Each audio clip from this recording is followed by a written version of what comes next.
So we started our homestead. We had lots of issues with predators and having basically theft on our homestead. And sometimes that was from animals, and sometimes that unfortunately was from humans. Lots of farmers across the country are having the same problem, but we all have in common one simple solution. Mary Eve, what's that? Puppies. We have had, we just talked about all of these puppies that we've had.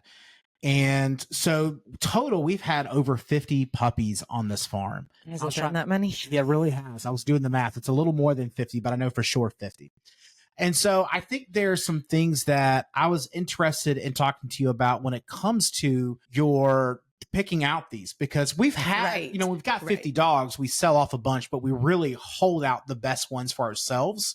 And that's when we breed. That's kind of what we're doing. We don't do the mass puppy pool thing. We're not there to necessarily profiteer. We might make some money off of it, and we'll use that money to buy their feed for the year, but we don't necessarily seek out specifically to breed to sell. Yeah. I don't want to get into that business too much. And it kind of happened. Yeah. This year was a little tough for us because we had 3 girls to have puppies back to back to back. Right. They all went in the heat at the same time, and they pretty much all had babies at the same time. It was insane. Dumpster fire. My life.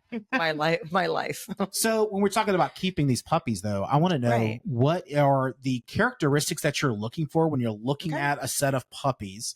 What are those things that you're looking for when you're talking about holding on to a puppy for yourself versus one of the ones that you're going to let go?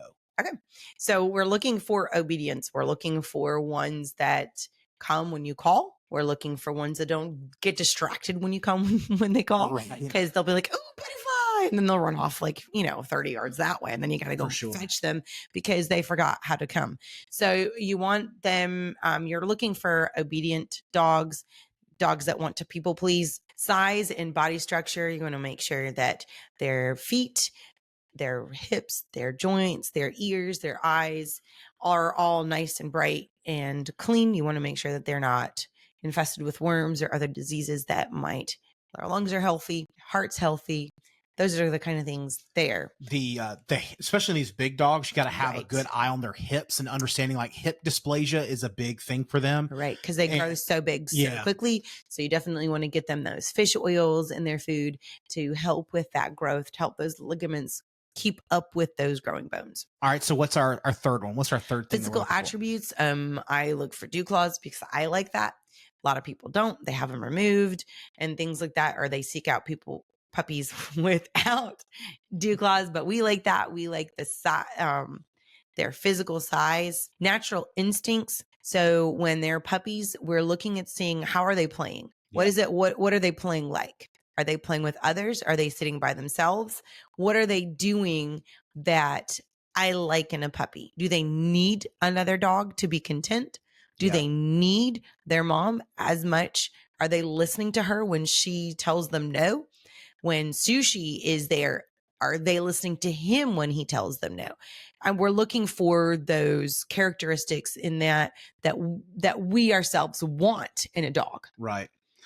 And the last bit of that is I hate to say the X factor. Yeah. It kind of ties in all of these together. There is some of a certain level of X factor that definitely plays into that. And so I kind of like to bring that in just because of, one of the dogs that we kept was Ramen, but Ramen was so good he was good at waiting for his turn.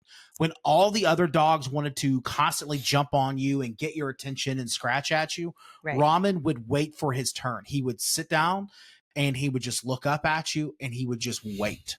And there's something that's there inside of their mind, and you're realizing, okay, that's the attribute for a dog that I'm looking for, that I don't have to constantly give it 24/7 attention for it to feel like it's loved, because if that dog's not getting that love, potentially it's going to bolt.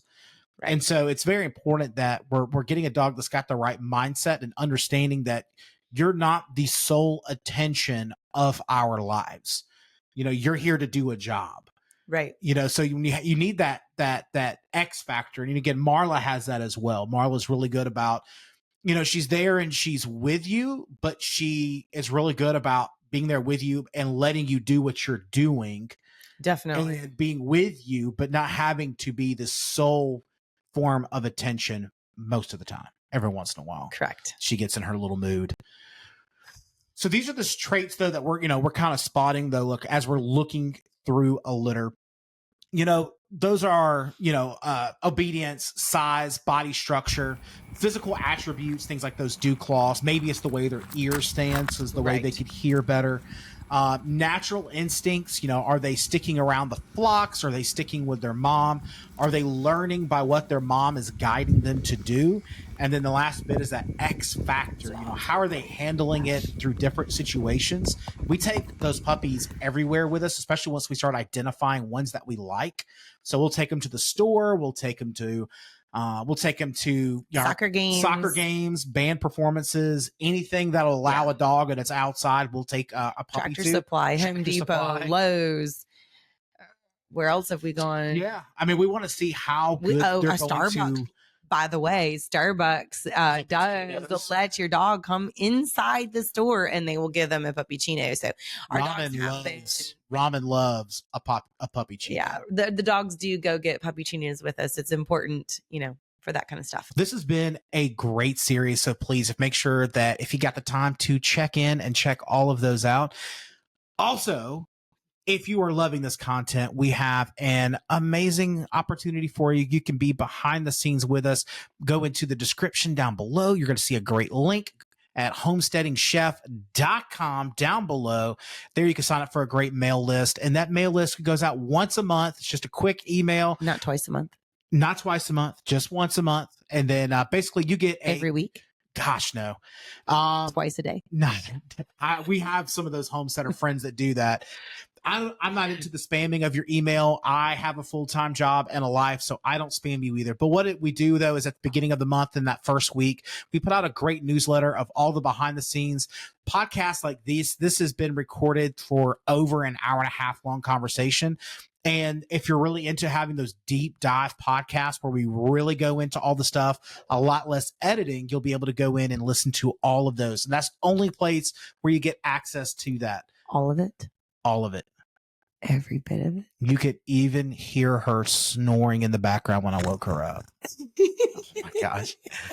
Well, we love you guys. We're always praying for you. Thank you so much for hanging out here with us at Homesteading Chef. I'm the chef. I'm Jonathan Boyd. This is my lovely wife, Mariev, and she is just the bee's knees. And we're totally matching today. We are totally matching today. Twinsies. Killing it. Y'all have a great week, and we're looking forward to seeing you next time on Homesteading Chef.